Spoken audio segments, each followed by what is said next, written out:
Steve Bannon, thank you so much for sitting down with the Wall Street Journal today. Thank you, and thank you for the Wall Street Journal to come to the war room. This week, we learned that Musk has access to Treasury's payment systems. Should he be able to see or change those payments?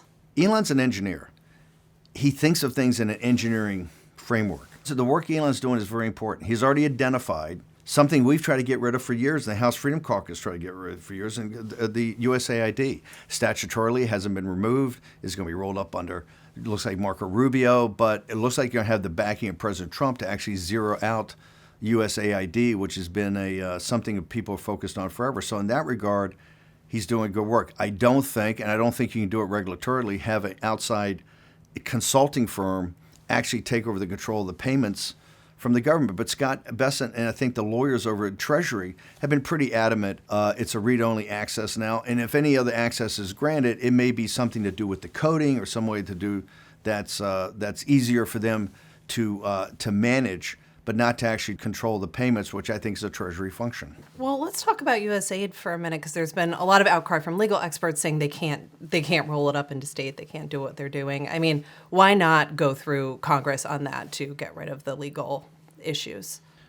In the merger world, you say, hey, let's get the deal, and they'll paper it, the lawyers will paper it later. These guys come with a Silicon Valley attitude of break things and do it fast. Obviously, there's a different regulatory structure within the government. I think it'll get worked out. I think, number one, what he's done is identified a festering sore. And I do believe the White House counsel, working with the Justice Department and President Trump and the legislature, will get to do all the refinement that has to be done on USAID. So I think this is one of the good things about Elon. I think they're going to bring to the surface many fights that have been going on that haven't really got public attention. I would just tell you, like in film, you'll fix it in post, that this will be exposed, right? He's already locked the people out of the office so they can't be the internal whistleblowers, because that's what you're going to see, what I call embeds. And you're going to see a lot of that in this government. So this moment we're in, I think that you had talked about how the start of Trump's second term was going to be intense. I think that Days of Thunder. Has it lived up to that? Has it lived up to that? At a certain point, there's only so much from the executive that he can do, right? When are we going to hit that point? Untrue. I think you see, right now, it's both scale, depth, and urgency. That's why you're seeing, and look, I strongly believe in the flood the zone theory, which has just overwhelmed the opposition. They've already started to file impeachment documentation on President Trump in the House. Now, some of the wilder members in the Democratic House, but you see their mentality. Lawsuits are coming from everywhere. The resistance is there to overcome it.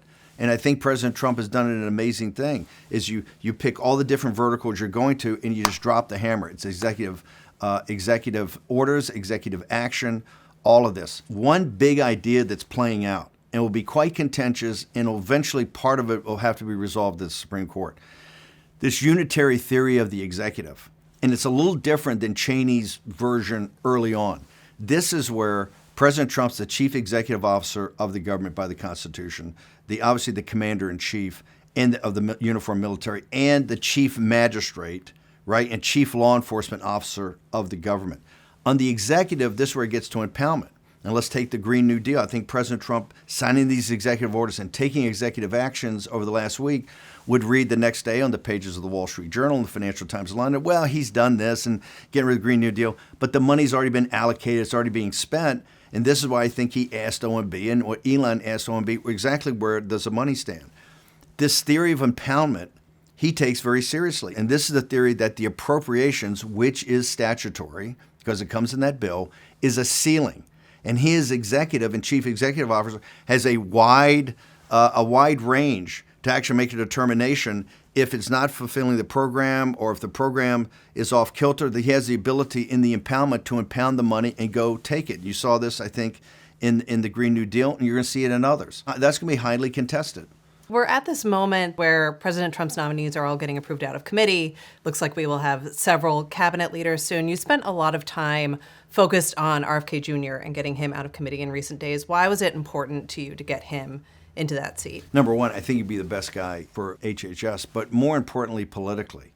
You're seeing the beginning of a fusion of two movements. The MAGA movement, which is President Trump's Make America Great Again, a populist nationalist of working class people, middle class people that have come to his side and his rallying cry now for almost 10 years. On the other side, you've had, and this came from the pandemic, the kind of what I call red-pilled moms, many of them that voted for Obama, looking for change there. The MAHA movement, Make America Healthy Again. Bobby Kennedy is the leader of that movement, and that's why I thought it was absolutely urgent to get Bobby Kennedy across the finish line. So on taxes, is it possible to fix the debt without raising revenue? And if we need to raise revenue, where should it come from? Let me quote Scott Besson. Scott Besson, I think, said it perfectly. We don't have a revenue problem. We have a spending problem. First off, we got to get away from the 10-year thing. I know it's statutory that they went in and you got to do budgeting at 10 years. But let's be realistic. This is a financial and economic turnaround. We can't think in 10 years. We got to think like this year and next year. Where are the cuts coming?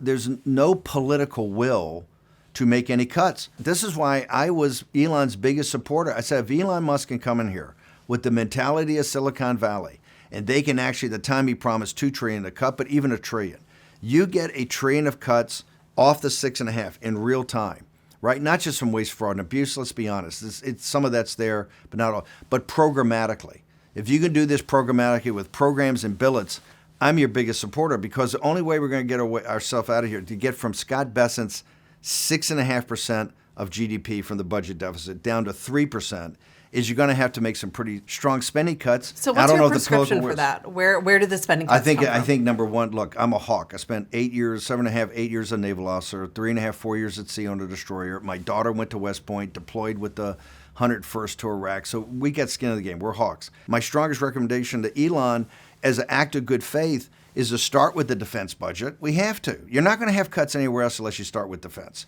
You have to start with the defense budget. I think we spend like 3.5% of GDP now on defense. You have to start with the defense budget to really rethink of everything we're doing, particularly vis-a-vis the Chinese Communist Party. Start with defense, maybe even start with SpaceX, not cut it, but push the program out a couple of years. See what that leaves us with. Then you go after these social programs. You're going to have to dial them back. It's going to be pain because we don't have any easy choices where we are now. And then I think, and maybe some Medicaid. Then as you prove yourself that you have the political will to do that and you manage as a fiduciary, then you can approach the American people about entitlements. If we're looking at cutting entitlement spending, social spending, doesn't that sell out Trump's supporters? Number one, I don't think you're going to get to what I call entitlements, Medicare and Social Security. I just don't think you're going to have that conversation right now. Medicaid's another issue. The facts, and people better start looking at these facts. In these districts that are heavy MAGA districts, Medicaid, people are under the impression, I think, that Medicaid's all at urban, it goes to urban areas and people in big cities. That's not the case. Medicaid goes all over. Working class people, by and large, are starting to depend more and more on Medicaid. It's an issue. None of these cuts are going to be easy. Let's talk about a few of those things in turn. I'm curious if you talk to Republicans on the Hill about cutting Pentagon spending and what they say. They're not wildly enthusiastic. Okay. They're not wildly enthusiastic about that, and they're less wildly enthusiastic about not giving the wealthy the whole tax cut of 2017, as President Trump is. Nobody's going to sit there and say we want to do any of these things. We're in a crisis. Our alternatives every day lessen and lessen and lessen. We're cramming ourselves into a situation. We've talked over the course of this conversation about reeling in defense spending. Yes. President Trump is talking about occupying Gaza. What do you think of that? And wouldn't that be a expensive entanglement that is the type that you talk often about getting out of? I think what he's saying is that we've tried everything. You've tried over and over again incrementally. It's not working. My point about focus and getting things done right, the economic situation, the financial situation has to be addressed. And in the addressing of that, you're going to have a firestorm in this country. That's going to suck up a lot of the oxygen in the room. And I think things like Gaza will just take their place over time, and President Trump will be able to think about it over time. But I do admire the fact that it's not outside the box, it's outside the universe. I think conventional thinking needs to be broken like that. So on one hand, I just sat there and go, this is a different guy. And he's really thought through things in his own mind. Now, can he sell it? Can he get people enthusiastic about it? Can he get all of that? I would recommend to the president, let's make sure we're not in Ukraine and we don't have a standing military force in a security agreement, and then deal with the situation in Gaza. But I think for people, they ought to take that what he said was most important, the buried lead, was that we've done this over and over and over again. It's Groundhog Day. And I'm looking for something that'll break the mold. I believe you're going to see more of that in the future. His 4 years, I think every day is going to be Day of Thunder. I don't think he's going to be tied to 100 days. I don't think he's going to be tied to 6 months. I don't think he's going to be tied that in the midterm election year he can't do anything.